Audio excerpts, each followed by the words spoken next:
इंसान किस तरह से हवस और लालच में अंधा हो जाता है, आज इस कहानी में आपको पता चलने वाला है। ये कहानी मुंबई के सैंटा क्रूज स्टेशन की है, जहां पर एक परिवार रहा करता था।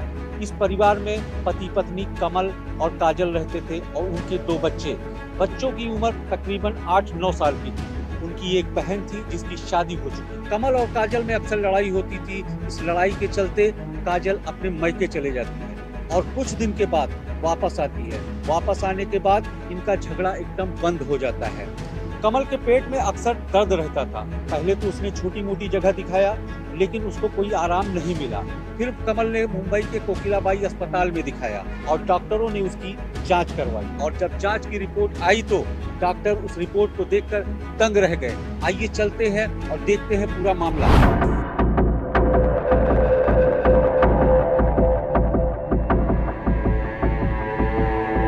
अभी आपको 6 से 7 दिन हॉस्पिटल में और रहना पड़ेगा। अभी आपको डिस्चार्ज करना ठीक नहीं है। 1 मिनट में आ रहा हूँ।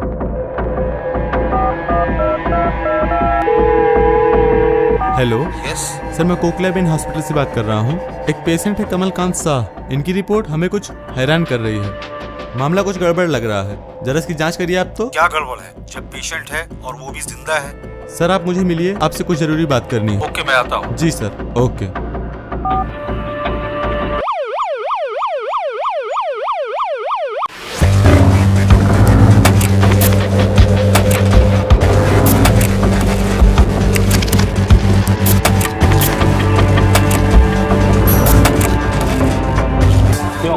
वहाँ से किसी ने फोन किया था क्या? इसके बारे में मुझे कोई आइडिया नहीं। आप डॉक्टर से मिल लीजिए। Okay yes doctor.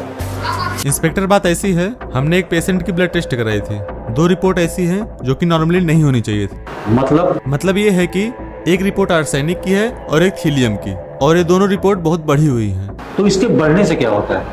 इंसान की बॉडी में ये दोनों चीज पाया जाता है, मगर एक तय मात्रा में। अगर ये तय मात्रा से थोड़ा भी ज्यादा हुआ तो ये पॉइजन का रूप ले लेती है। तो इनका कितना है? ब्लड रिपोर्ट में इसकी मात्रा 400 के पार है, और नॉर्मली ऐसा केस हमने नहीं देखा। और हमें डाउट है इन्हें ये अलग से दिया जा रहा है, क्योंकि ये हमारे देश में तो बैन है। कुछ खास कामों के लिए यूज होता है, जिसके लिए हमें लाइसेंस की जरूरत होती है।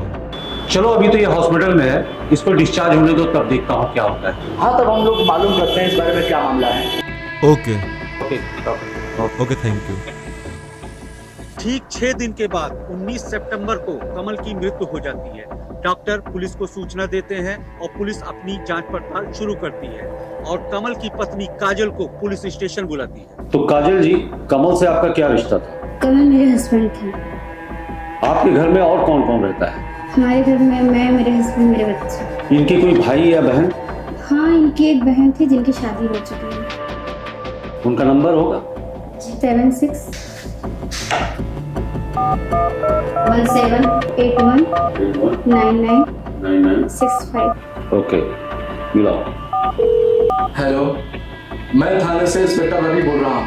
आपके भाई के बारे में कुछ जानकारी करनी है, जिनका 2 दिन पहले मौत हो गया था। हाँ सर, बताइए। कमल को क्या हुआ था, आपको कुछ पता है? मेरी माँ की डेथ पिछले महीने अगस्त में हुई थी, ठीक भैया की तरह। उनके पेट में दर्द हुआ करता था और उनको भी कोकिलाबेन हॉस्पिटल में ले जाया गया था, और अचानक से वो चल बसी। और उनकी उम्र भी ज्यादा हो गई थी, इसलिए उनके ऊपर किसी ने ध्यान नहीं दिया। दरअसल इन दोनों को पॉइजन दिया गया था। मुझे ये जानकारी करनी है कि इन दोनों पति पत्नी के रिश्ते कैसे थे। हाँ, दोनों पति पत्नी में अक्सर झगड़ा होता था, और भाभी भी जनवरी में मायके चली गई, और जून में जब आई उसके बाद से भाई की तबीयत और बिगड़ने लगी। भाई को पेट दर्द होता, मगर सब लोग नॉर्मल समझते थे और वो दवा लेते। तब मैं वहीं पे थी। तो फिर गई आप उसके बाद? फिर मैं मायके आई। उसके 2 दिन बाद भैया की तबीयत और बिगड़ने लगी, और जब भाई एडमिट थे तब भाभी मुझे उनकी प्रॉपर्टी और इंश्योरेंस के बारे में पूछती रहती थी। मुझे बड़ा अजीब लगता था, जिसका पति एडमिट है वो मुझसे ऐसे चीज पूछ रही है। ऐसा लग रहा था जैसे उसको इस सब चीजों से कोई फर्क ही नहीं है। ठीक है, फिर आपसे हम बाद में बात करते हैं। Okay sir. देखिए काजल जी, आप उनकी पत्नी थी, हो सकता है आपको भी ये पॉइजन दिया गया। मेरे ख्याल से ना आपको भी एक ब्लड जांच करा लेनी चाहिए, क्योंकि ये जो पॉइजन है ना बहुत खतरनाक है। इसका आपकी बॉडी के ऊपर बहुत बुरा असर पड़ सकता है। नहीं, मुझे नहीं करवाना, मैं बिल्कुल ठीक हूँ। ठीक है, आप जा सकती हैं। आपकी जरूरत पड़ेगी तो मैं आपको फिर से बुला लूंगा। ओके। इसकी कॉल डिटेल निकालो फटाफट, क्योंकि इसकी जांच न करवाना ना अपने आप में कुछ गड़बड़ है। कोई जल्दी। पुलिस को काजल के ऊपर शक हो जाता है। काजल की जब कॉल डिटेल्स आती है तो उसमें एक नाम सामने आता है। वो नाम होता है हितेश। हितेश कमलकांत का दोस्त था और जब काजल अपने मायके नाराज होकर गई थी उस टाइम हितेश और काजल की लगातार बात हुई थी, ऐसा कॉल डिटेल्स में पाया गया। पुलिस के लिए इतना काफी था और पुलिस ने इन दोनों को जांच पड़ताल के लिए थाने बुलवाया। तो बताओ, कमलकांत को किसने मारा? मैंने किसी को नहीं मारा, मुझे जाने दीजिए वरना मैं आप सबके ऊपर सीबीआई जांच लगवा दूंगा। सब बताता हूँ।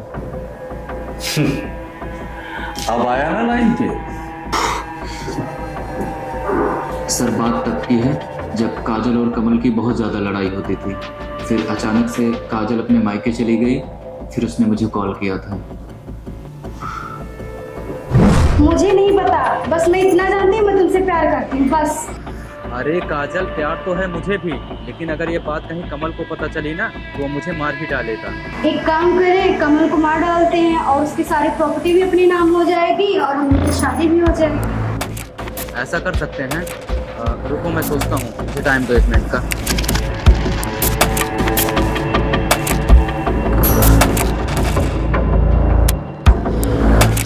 और हाँ, इसको ही नहीं इसकी माँ को भी मार डालते हैं और ऐसा मारते हैं कि किसी को कानो कान खबर भी नहीं होती। एक प्लान है, हाँ एक पॉइजन है, हीलियम और आर्सेनिक। मैं इसको ना फेक कंपनी बना के मंगवाता हूँ। आप इसकी माँ को और कमल को दोनों को पिलाओ। लेकिन यार हम उसकी माँ को क्यों मारना चाहते हैं? इसलिए कि सारी प्रॉपर्टी मेरे नाम हो जाए। हाँ ये भी ठीक है। ठीक है, मैं दवा मंगवाता हूँ। Okay bye. काजल लगातार पानी या चाय में उनको ये दवा देती रही और वो पीते रहे, क्योंकि अगर खाने में देती तो पूरे घर वालों को खाना पड़ता, इसलिए वो लिक्विड में ही देती थी। मतलब ये प्लानिंग 7 महीने पहले से चल रही थी। किश्तों में जहर दिया जा रहा था। अगस्त में मां मरी और सितंबर में कमल मरा। तो ऐसा है कि तुम लोग जेल जाने के लिए तैयार हो जाओ। अपने पति के रहते एक गैर मर्द के चक्कर और प्रॉपर्टी के लालच में काजल ने एक भयानक अपराध कर दिया जिससे 2 जानें चली गई। मैं रिजवान फारूकी रेड क्राइम से आपसे विदा लेता हूँ। मिलते हैं नेक्स्ट एपिसोड में। सतर्क रहें, सुरक्षित रहें। जय हिंद, जय भारत।